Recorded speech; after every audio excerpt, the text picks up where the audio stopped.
Bueno, estamos iniciando mes y nosotros estamos iniciando también una nueva serie que queremos hablar sobre la fe y cómo esto se manifiesta en diferentes cosas en nuestra vida. El tema de hoy o la serie se llama ¿Puedes creer? ¿Puedes realmente tener esa fe activa que provoca que cosas pasen? Y hoy vamos a aprender sobre esa fe que se necesita para que sucedan cosas milagrosas. ¿Cuántos están conmigo? ¿Les gustaría escuchar eso? Claro que sí. Con la amistad del pastor Adam. Él recuerdo un día que vino con un equipo misionero. De hecho, aquí les tengo la foto de hace 13 años, en abril de 2013, que vino con este grupo de iglesia Community Church. Y no sé si identifican al pastor Adam, pero está en el centro. Y la persona morena que está a la par es Reed, ese es el muchacho del que estoy hablando. Y pues en ese viaje misionero, ¿qué creen ustedes? Pues recibió a Cristo y lo bautizaron allá en la playa de San Blas, una cosa muy bonita. Después de eso, él quiso conocer a sus padres biológicos y le preguntó al pastor Adam si pudiera él conocer a sus padres biológicos. Entonces él comenzó a hacer una gran investigación y resulta que la mamá vivía en una pequeña zona marginal allá en las afueras de Santa Ana y decidieron venirse a conocer a su mamá. Entonces el día que ellos llegaron a El Salvador, se fueron para allá, el camino pararon a desayunar. Y resulta que ahí estaba también un grupo de un noticiero cristiano que se llama Club 700, que andaba en el país con cámaras y todo. Y cuando ellos supieron la historia, le dijeron, ¿y podemos ir y cubrir esa historia? Por supuesto. Y fueron y dicen que entraron por aquellos caminitos angostitos de ese lugar. Y cuando este hombre ve a su mamá, una señora pequeñita así, y aquel hombre fornido, grandote, se quebrantó, se puso a llorar y se tiró a los brazos de su mamá. Que una cosa espectacular, ¿verdad? Cómo Dios obra, porque eso le sanó mucho su corazón. Lo increíble de todo esto es que esa historia en el Club 700 la sacaron en todo el mundo, la tradujeron a muchos idiomas. Y se imaginan ustedes cómo Dios obra, ¿verdad?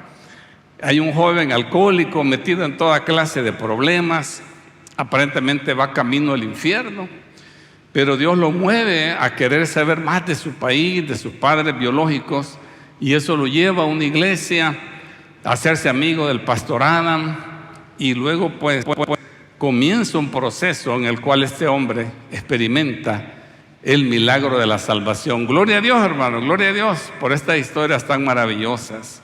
Pero no solo eso, imagínense el efecto de la venida de Reed a conocer a su mamá, hace que conozcan a una iglesia y colocan a esta familia para que se siga congregando.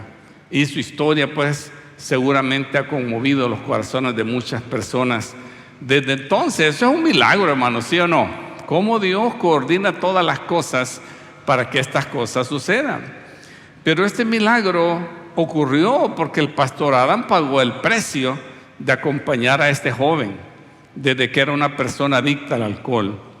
El pastor Adam tenía que lidiar con este muchacho cuando llegaba borracho a buscarlo, a tocarle en la madrugada con ideas suicidas, deprimido, llorando. El pastor Adam se tiró todo ese proceso junto con este muchacho para un momento que él pudiera encontrarse con Cristo. Es un gran milagro, pero alguien tuvo que forzarse para que sucediera. Imagínense, alguien hizo un gran esfuerzo para que otra persona recibiera un milagro. Generalmente, hablar de milagros, casi todos nos concentramos en nosotros, ¿verdad? El milagro que yo quiero para mí. Pero pocas veces estamos pensando en el milagro para otra persona. Y de eso es lo que estamos aprendiendo hoy. Fe que hace que sucedan milagros en la vida de otras personas. Así es que repite conmigo esta frase: estoy a un paso de fe de ser parte del milagro de otra persona. Digámoslo juntos, hermano. Estoy a un paso de fe de ser parte del milagro de otra persona. Así es. Entonces, este día no te enfoques en ese milagro que tú necesitas, sino que enfócate en el milagro que otra persona necesita y veamos lo que Dios puede hacer. Aquí tú puedes pensar en la conversión de un pariente tuyo, de un amigo de tu trabajo que no quiere a la iglesia, que tampoco quiere creer en Dios. Hay un milagro que necesita ocurrir ahí. Quizás es la sanidad de tu hijo, o de tu papá, o de un ser querido, o de un amigo atrapado en las drogas y que va camino a la muerte, ¿verdad?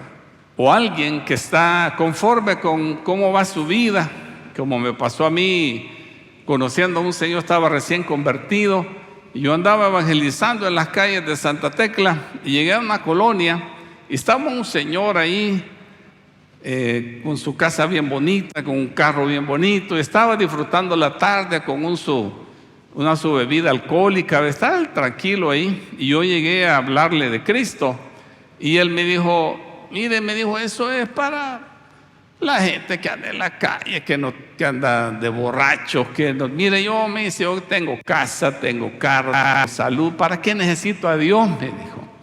Es un evangelio, hermano. Ese es un evangelio. Y mire, yo como estaba recién convertido, me convenció al Señor, y me fui, mejor. Tiene razón, este señor, me fui. Yo no entendía las dimensiones de lo que él estaba diciendo.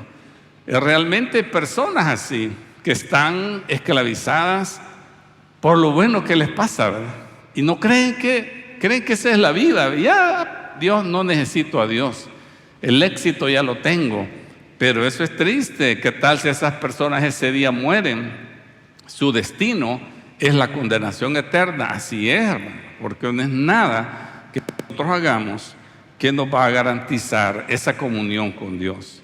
Entonces vamos a basar nuestro mensaje en una historia que aparece en el Evangelio que escribe el apóstol Juan. Como les he dicho a veces, el Evangelio de Juan es bien diferente a los otros evangelios, porque los evangelios Mateo, Marcos y Lucas son bastante biográficos, hay bastante historia, detalles para conocer la vida de Jesús, pero Juan se enfoca más solamente en 7 milagros que hace Jesús. Y es más un tratado teológico. Cada sanidad tiene un mensaje.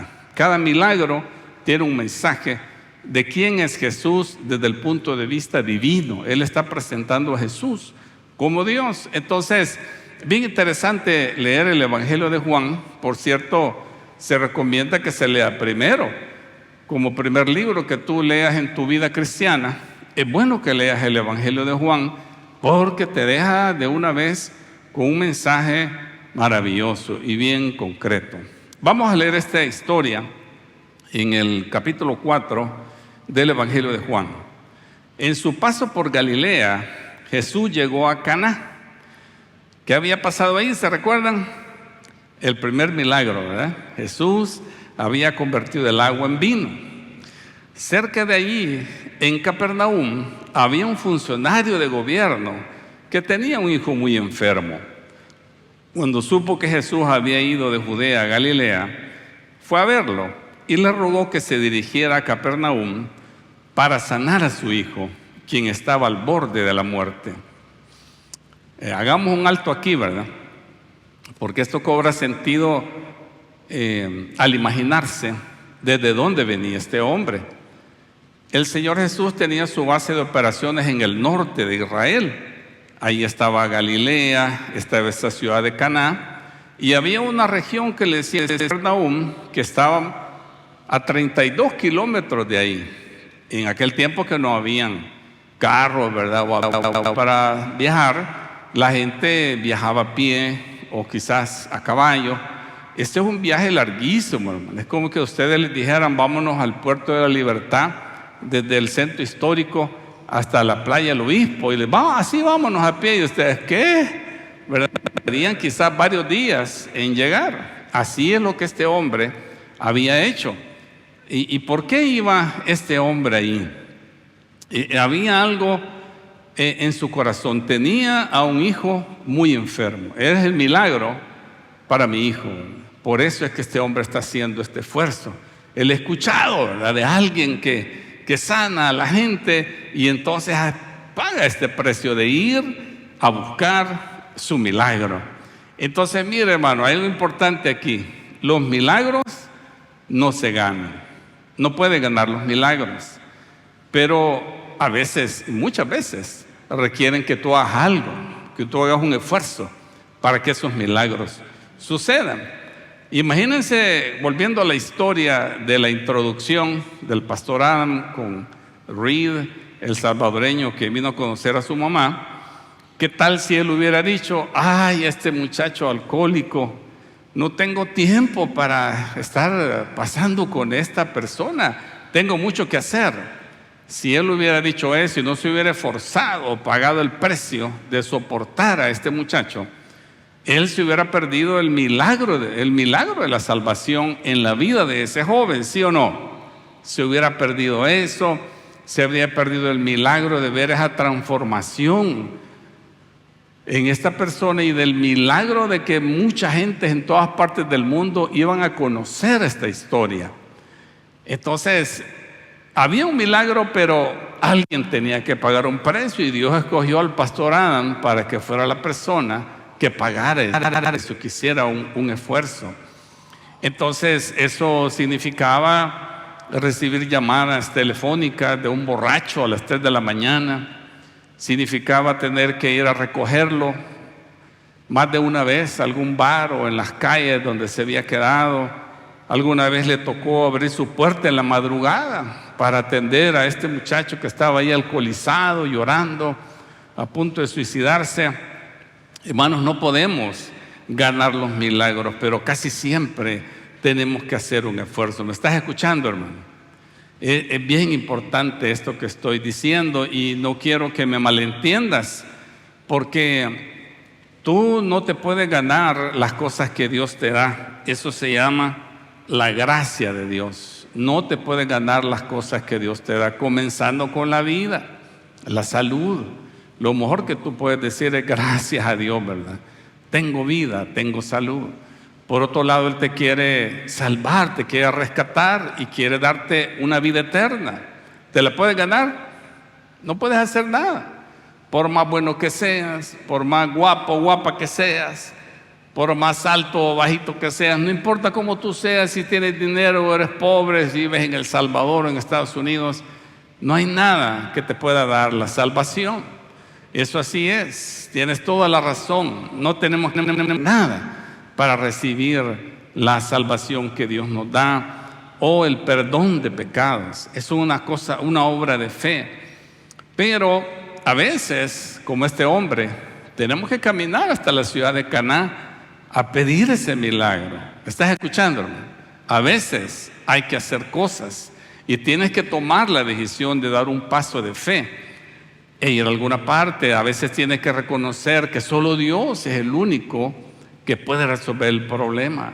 A veces tienes que sufrir mucho para entender que a través de esta gran necesidad, de esa situación, de ese sufrimiento, Dios te está hablando y lo que quiere es transformar tu corazón. A lo mejor humillarte, como es lo que hizo este hombre. Era un funcionario romano, una persona que trabajaba con el gobierno y él podía haber hecho cosas para que Jesús le ayudara, pero no, ¿verdad? Fue a humillarse y a veces eso es lo que no queremos, ¿verdad? Tu esfuerzo no hará que sucedan milagros, pero tu falta de esfuerzo puede evitar que los experimentes, hermano. Espero que me entiendas y que no vayamos a pensar otras cosas. Sigamos leyendo. Ya este hombre frente a Jesús, Jesús le pregunta: ¿acaso nunca van a creer en mí a menos que vean señales milagrosas y maravillas?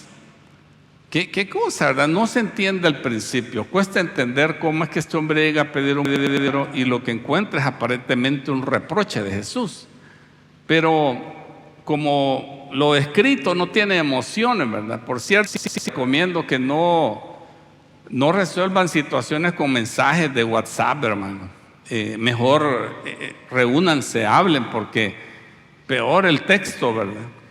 No se sabe las emociones. Viste lo que me puso, ¿verdad? Bien enojado, y la persona que hace cualquier cosa puso ahí, ¿verdad? Pero el otro está con su prejuiciada. No, es que es un gran, y ya el pleito, ya el problema por unos mensajitos que a lo mejor no tenían ningún significado. Entonces, el texto aquí pues no alcanzamos a entender qué pasa, habría que pensar un poquito más, porque ¿qué es lo que pasaba? Fíjense bien, yo sé que ustedes, como no fallan a la iglesia, estuvieron el domingo pasado, ¿verdad? Y se recuerdan que hablamos del centurión. Este funcionario romano es el opuesto del centurión. El centurión tiene una fe tan grande que Jesús se queda admirado y dice: qué bárbaro, qué fe. Ni siquiera quiere que yo vaya a orar como nos imaginamos que hacen los gurús espirituales, ¿verdad? Van y bien solemnes y su vestidura y oran y cierran los ojos. Y nos imaginamos nosotros que las personas espirituales hacen esas cosas. Pero este hombre, el centurión, le dice: no, yo entiendo la autoridad espiritual, solo di la orden y va a pasar. Y Jesús se queda admirado. Pero este hombre, él ha llegado ahí para agarrar a Jesús y llevárselo para que haga lo que él en su mente cree que tiene que pasar para que su hijo se salve, porque está a punto de morir. Entonces él dice: voy a llevar a Jesús, lo voy a convencer como sea, y él va a llegar y va a poner las manos en mi hijo y mi hijo va a sanar y va a hacer toda clase de cosas. Entonces, no, Jesús no va a hacer lo que nosotros nos imaginamos que él necesita hacer para que ocurra un milagro. Me recuerda la historia de un amigo cuyo primer hijo tuvo complicaciones en el nacimiento y tuvo, pues, parece que se le enrolló el ¿cómo se llama? Cordón umbilical, y el niño tuvo asfixia y nació con daño cerebral. Entonces, un niño que no se movía, no hablaba, y sus papás bien destrozados porque era primer hijo, y estaban alejados, ellos no conocían del Señor. Así empezaron a buscar la iglesia, a ver cómo les podían ayudar. Después escucharon que había eso de la sanidad, ¿verdad? Y en aquel tiempo, en los años 80, había una iglesia bien famosa en Corea que pastoreaba el doctor Paul Yonggi Cho, que decían que era la iglesia más grande del mundo. En aquel tiempo más de 100,000 personas, decían, se congregaban allí y sucedían milagros. ¿Qué creen que hizo mi amigo? Agarró al niño con su esposa y se fueron a Corea a que el doctor Cho orara, y en todo el camino se venían imaginando, igual que el funcionario, cómo va este hombre a poner las manos y ¡pum!, algo va a pasar. ¿Y qué creen, hermano? Ni siquiera los atendió el pastor.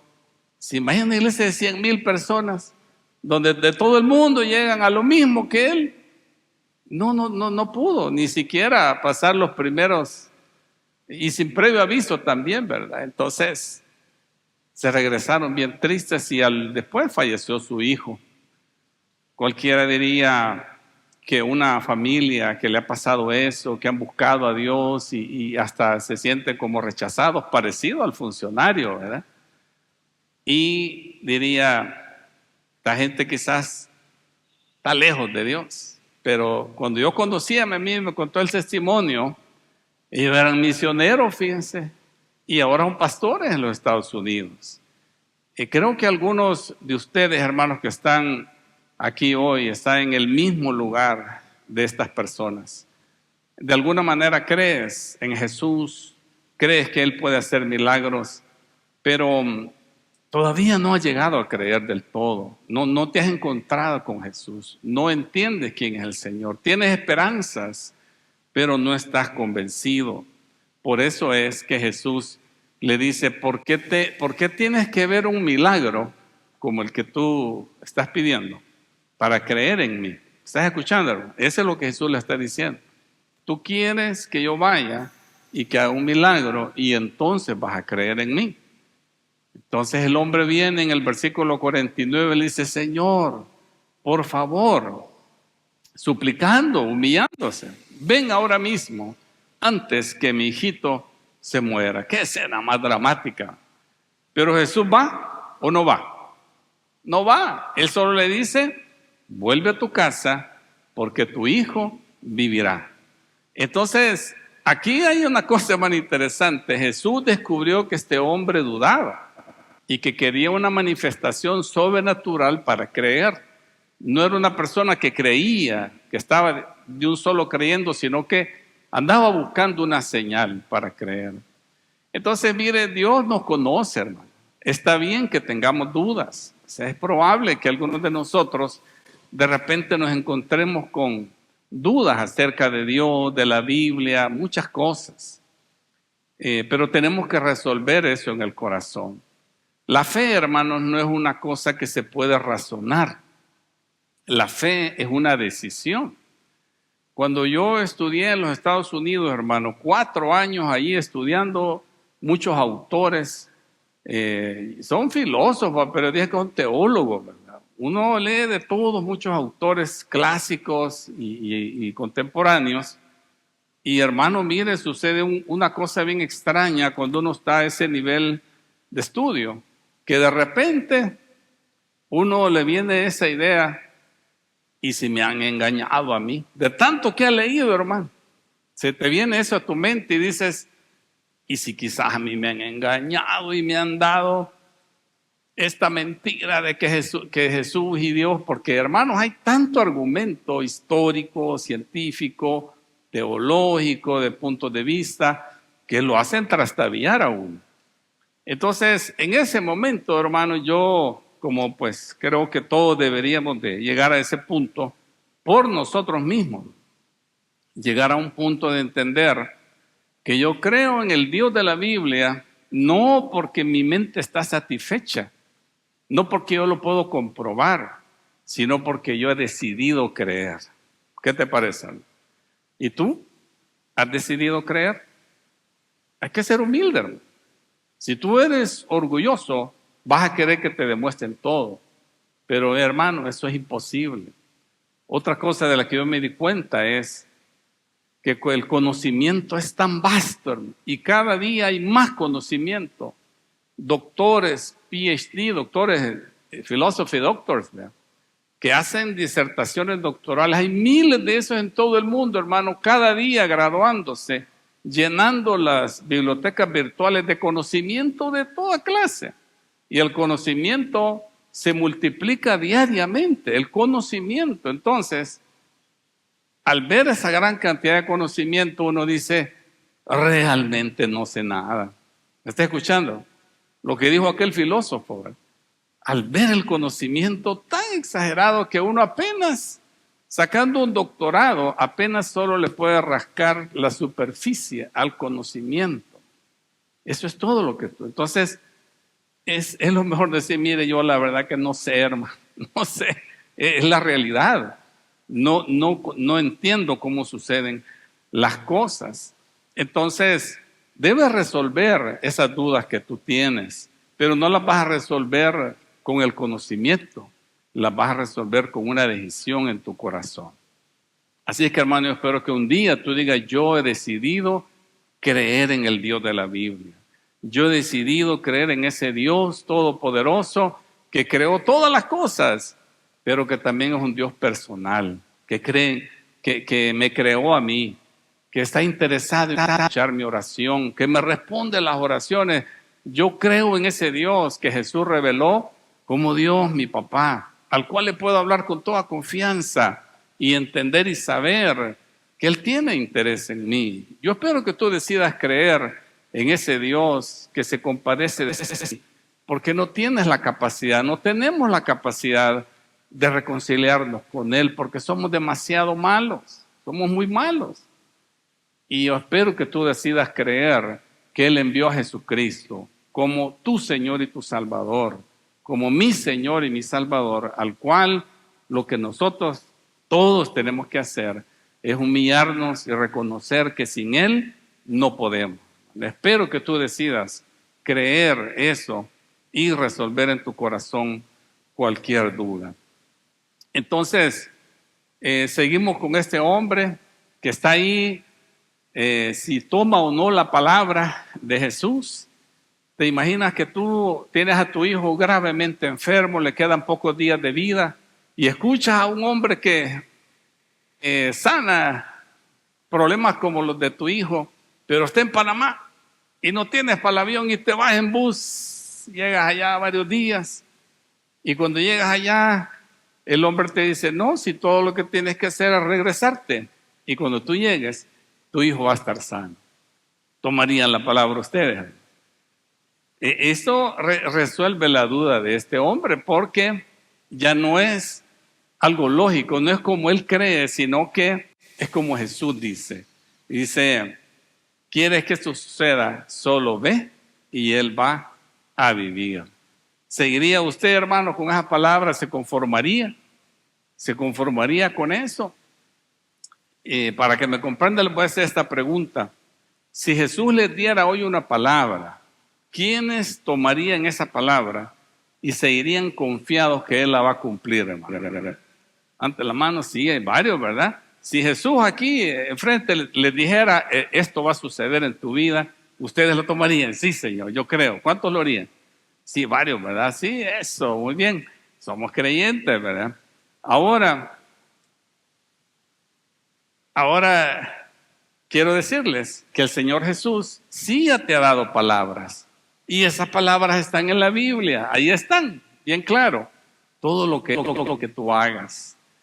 Y estás dispuesto a aceptar esa palabra en cada área de tu vida. ¿Qué tal el servir? Tienes que ver alguna señal antes de decidirte servir a la iglesia, hermano.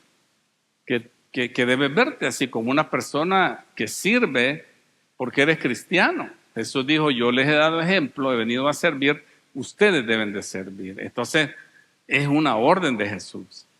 ¿Lo estás haciendo? Porque es lo que el Señor espera de ti.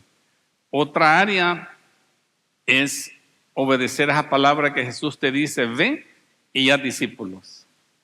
Hay que disponerse y pasar el mensaje de salvación a otra gente y también acompañar a estas personas en su crecimiento hacia la madurez. ¿Qué tal en el área de las finanzas? ¿Tienes tu necesidad de ver un milagro en tus finanzas antes de empezar a darle al Señor? Decíamos, no, cuando me aumenten, yo le voy a dar el diezmo al Señor. Llegó el aumento, nada, ¿verdad?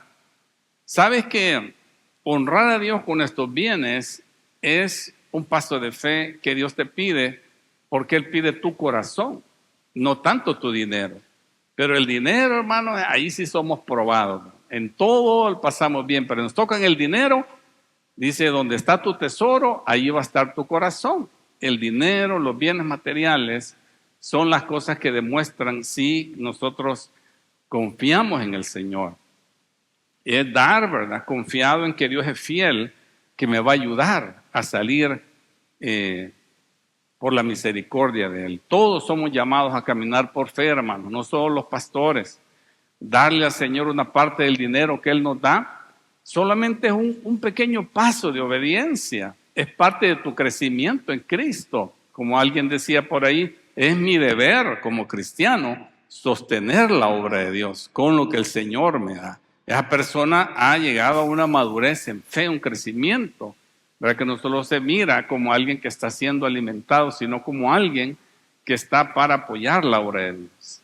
Así que hay muchas áreas, hermano. El perdón, tu salud, cuántas cosas.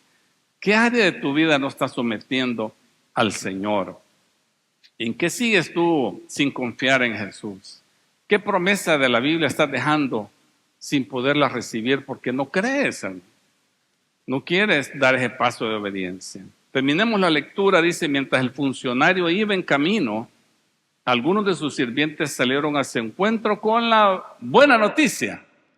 Tu hijo está vivo y está sano. Gloria a Dios, ¿verdad? El milagro se llevó a cabo. Y él les dice, ¿a qué hora pasó? Le dijeron ayer a la 1:00 p.m. La fiebre de pronto se le fue. Entonces el padre se dio cuenta de que la sanidad había ocurrido en el mismo instante en que Jesús le había dicho: tu hijo vivirá. Y tanto él como todos los de su casa creyeron en Jesús. Qué final, ¿verdad? Más maravilloso de creer en Jesús, que lleva a la salvación de toda una familia. Toda su casa creyó. Entonces, hermano, a veces pues tenemos que hacer algo, ¿verdad? Para que un milagro suceda. Me recuerda a unos amigos muy cercanos que recién casados oraban para que Dios les concediera tener hijos. Pasaron años orando e intentándolo, y en el lapso de los 3-4 años tuvieron 4 abortos espontáneos. ¿Se imaginan ustedes la tristeza que les rodeaba cada vez que esto pasaba? Hasta les dijeron: miren, es que la sangre de ustedes es incompatible, no, mejor ni estén intentándolo. Era bien duro. Pero yo recuerdo ellos todos los domingos que decían de orar, ahí estaban, orando, pidiendo, haciendo su parte, pidiendo que oraran por ellos, por su milagro. Y lo hicieron por años. Y quizás la gente hasta allá, estos hermanos están locos, ¿ve? Como decir, nunca pasa, ¿verdad? Pero los hermanos creían y lo hicieron todo lo que pudieron, hasta que finalmente logró tener su primer bebé, gloria a Dios, ¿verdad? La hermana tuvo su primer hijo y le dio un hijo varón. Luego tuvo otro niño, imagínense. Y luego tuvo una linda niña, 3 hijos, a una pareja que le dijeron que no podían tener hijos, que ni deberían de intentarlos. Entonces, es posible que algunos milagros no ocurran, hermano, durante años. No puedo decirte cómo, cuándo, dónde sucederán, pero si oras, Dios va a abrir camino, hermano. Mira, este muchacho, primer hijo varón de esta pareja que nació, era tan bendecido el muchacho que creció y se casó con mi hija mayor, fíjense, va a creer. Que estaba bendecido a ese muchacho, ¿verdad? Hermano, es mi yerno, el testimonio real de la obra de Dios, de lo que Dios puede hacer. Entonces lo importante es que tú te presentes, hermanos, ante el Señor y sigas creyendo y haciendo tu mejor esfuerzo para que la palabra de Dios se cumpla. Entonces este hombre tuvo un encuentro con Dios real y vivo, con nuestro Señor Jesús. Por eso decimos que un momento en la presencia de Jesús puede cambiarlo, ¿sí o no, hermanos? Un momento en la presencia del Señor. Años detrás de tu milagro y de repente en una cosa así, Dios cambia todas las cosas. Quiero darte tu aplicación de vida. Entonces, si estamos aprendiendo que muchas veces podemos hacer algo para que ocurra un milagro en la vida de otras personas, yo te quiero preguntar, ¿qué está diciéndote Dios hoy? ¿Te ha puesto Dios quizás en tu corazón una persona por la cual tú puedes comenzar a esforzarte para que esa persona reciba un milagro? Recuerda que no solo es sanidad, ¿verdad? Puede haber cosas que de veras son milagros. Más que sanidades, conversiones pueden suceder de una manera milagrosa. Reparar una relación, dedicar tiempo a alguien que está pasando un mal momento. Hermano, tú puedes hacer algo, no te escondas. Dios te quiere usar, y si te acerca a personas que necesitan alguna ayuda, no te endurezcas tu corazón, como dice la Biblia, porque a lo mejor Dios te la envía porque te está formando a ti. Entonces finalmente te pregunto, ¿obedecerás la voz de Dios cuando te llame a hacer algo difícil? ¿Vas a obedecer la voz de Dios cuando tú leas en la Escritura cuál es la voluntad de Dios para ti? Yo espero que sí. Vamos a orar para que Dios te dé esa fortaleza y esa capacidad. Inclina tu rostro y vamos a orar. Este mensaje es de bendición para tu vida, para que aclares tus pensamientos y tomes mejores decisiones en la vida. Por cierto, que la mejor decisión que puedes tomar es invitar a Jesucristo a tu corazón. ¿Por qué no le dices al Señor: Señor Jesucristo, reconozco que he estado apartado de ti, reconozco que eres el único camino para llegar a Dios? Este día te abro mi corazón, te invito a que entres a mi vida perdona mis pecados, así como lo prometes, Señor, y transfórmame en una nueva persona. Te felicito si has tomado esa decisión de aceptar a Jesucristo por primera vez, recibirlo en tu corazón, o de reconciliarte en tu relación con Dios. Siempre eres bienvenido aquí en Family Church Campus Transformación, todos los domingos 10 de la mañana en Hacienda de los Miranda. Que Dios te bendiga.